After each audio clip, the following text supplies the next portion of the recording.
Hi, it's Mindful Monday, and for a change, it's actually Monday. And last week, I didn't post a Mindful Monday video. In reflecting on my experiences and on what came flowing my way, I didn't feel that there was something that created an aha moment for me, or one that would be valuable to share with you. However, today, I'd love to share with you something that came out of a 3-Sunday seminar with David White, and it was about the inner road, about that journey that we take, not the one to the next job, or the next town, or the vacation, or even the adventure, but the one that's a journey of our own interior space, of our own interior understanding of our life experiences. And in the process of these 3 Sundays, he said something yesterday that, for me, I felt myself responding to from a place of, yes, I recognize that. Yes, I was there. And what he said, I'm going to even put my specs on so I can read my own writing here. He said, the outcome of silencing your vulnerability, of believing that you have to be strong, that you have to do it alone, that you cannot let them see you sweat. The outcome of that is that you lock the door to the place where your woundings reside, so that you cannot visit them. And that when you do that, when you ignore and are unwilling to feel vulnerable, what you're really doing is closing the door to your own authenticity and your own freedom. And I've shared in the past how that truth came to me first. And it was through a course that I took with Yvonne de la Flor and Matthew J. Peters called Voices of Power. And as part of it, we each, part of the journey was learning to be comfortable with social media, which I was not. I didn't do anything with it. Anyway, so my assignment in the class was to make a post on Facebook every day for 54 days. And in that process led to, I called them invocations to mindfulness. And they led eventually to me, instead of using the words of others to be inspirational. You know how we all do it, and we see the posts on our news feed. Somebody's got a quote from somebody about something.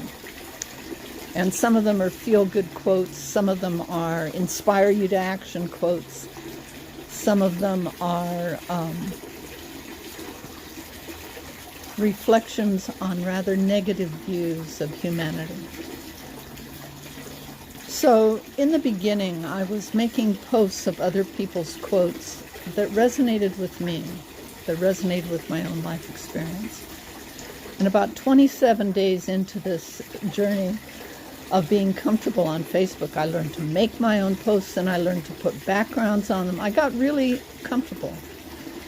And I was feeling as if I'd achieved my assignment when I realized that wasn't my assignment. And Matthew had said in the class that if you want to be authentic, if you really desire your message to be heard by others, it was important to be willing to be vulnerable. It was important to share, if you would, those times when you were not your best, when you were petty, when you were jealous, when you were afraid, when you were lazy, when you were less than you could be. And so I began to use my invocation for mindfulness posts. I would have a quote, but I would talk about how that quote related to an experience in my own life and what I learned. And as the journey continued and the 54 days came and went, I was still posting. And I realized that, one,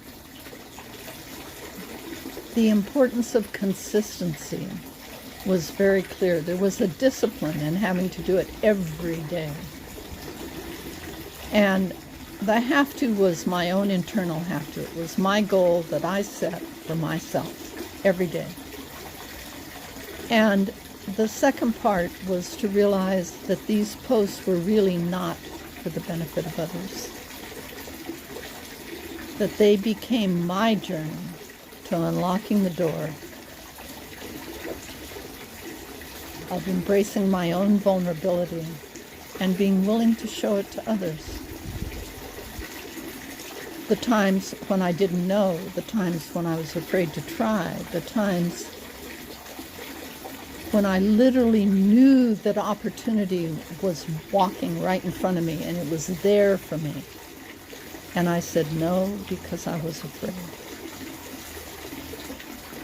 And I have also said yes when I had no idea what I was saying yes to, and it turned out to be absolutely life-changing. A truly golden yes, as we would say in Transcendental Rebirthing. And so I thought about David White's comment about vulnerability, and how when you lock the door to that vulnerability, when you don't allow it to express itself, really what you're doing is locking away all those parts of yourself, all the times you were wounded, all the times you felt unseen, all the times you felt unappreciated. And that until you can look at them and embrace them and move on, you're never truly free. They're like prisoners of yourself that you're holding hostage. And so I have been ever grateful for that class, Voices in Power, for giving me the courage and a structure in which to explore and allow myself to be vulnerable, allow myself to be seen as the person who didn't know, who made the mistake, who was afraid, and to share what I learned from that experience. So towards the end of yesterday's seminar, one of the last things David White said was that vulnerability is the pathway to freedom. And he was saying that from his philosopher poet's soul. And it has been my experience that it is true. And I say that from my soul. So I invite you this Mindful Monday to ask yourself,